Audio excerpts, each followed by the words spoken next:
Hello दोस्तों, मेरा नाम बोजेश सगार है और आपका स्वागत है मेरे चैनल पर। आज हम जानेंगे इथियोपिया देश का बारे में। तो दोस्तों, इथियोपिया एक पुरानी और सांस्कृतिक रूप से अमीर देश है जो अफ्रीका के हॉर्न रीजन में स्थित है। यह देश अपनी ऐतिहासिक, भूगोलिक और सांस्कृतिक विरासत के लिए प्रसिद्ध है। यहाँ कुछ मुख्य जानकारी है। ज्योग्राफी, भूगोल।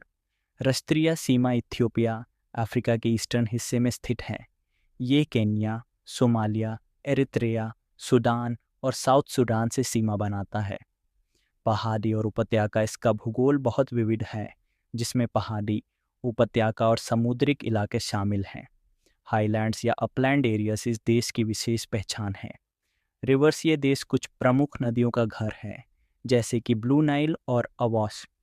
कैपिटल, राजधानी अडिस अबाबा इथियोपिया की राजधानी है और यहाँ अफ्रीका यूनियन AU का हेडक्वार्टर्स भी है। यह एक महत्वपूर्ण राजनीतिक और आर्थिक केंद्र है। इतिहास। पुरातन इथियोपिया दुनिया का एकमात्र देश है जो कभी भी यूरोपियन कॉलोनियों के द्वारा कब्जा नहीं किया गया। इसका इतिहास प्राचीन है और यहाँ पर सबसे पुरानी सभ्यताओं में से एक विकसित हुई थी। Aksum empire. ये एक प्राचीन साम्राज्य था जो 21वीं से 27वीं सदी तक विकसित हुआ। अक्सुम का साम्राज्य एक प्रमुख व्यापारिक केंद्र था और यहाँ से क्रिश्चियनिटी का प्रचार पूरी अफ्रीका में हुआ। एम्परर हैले सेलासी 20वीं सदी में। इथियोपिया के सम्राट हैले सेलासी दुनिया के एक प्रसिद्ध राजनेता थे। उन्होंने इथियोपिया को विश्व मंच पर एक प्रमुख केंद्र बनाया और एक लोकतांत्रिक राज्य बनाने का प्रयास किया। कल्चर, संस्कृति। भाषा। इथियोपिया की राष्ट्रीय भाषा अम्हारिक है, लेकिन यहाँ पर कई और भाषाएं भी बोली जाती हैं, जैसे ओरोमो, तिग्रिनिया और सोमाली। रिलीजन, धर्म।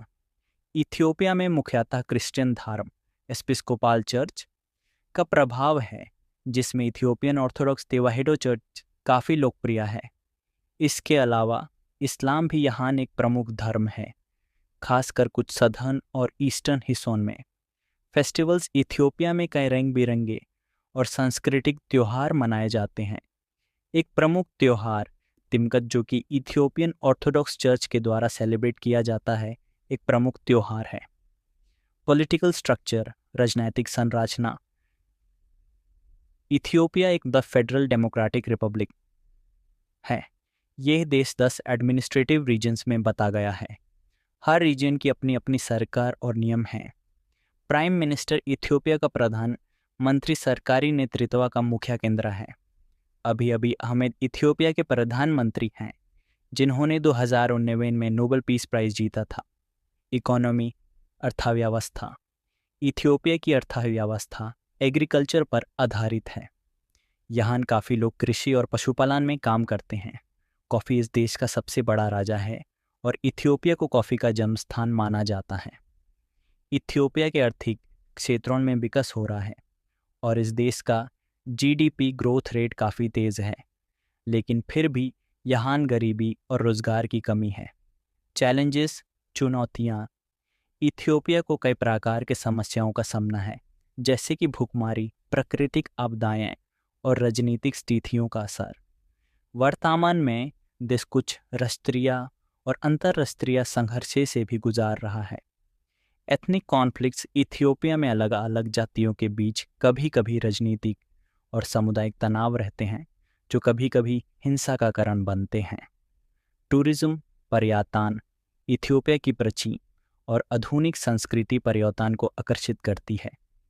यहाँ पर प्राचीन स्थल जैसे कि लालीबेला, रॉक ह्यून चर्चेस और सिमियन माउंटेन्स नेशनल पार्क, जिसे यूनेस्को ने वर्ल्ड हेरिटेज साइट के रूप में घोषित किया है, एक प्रमुख आकर्षण है।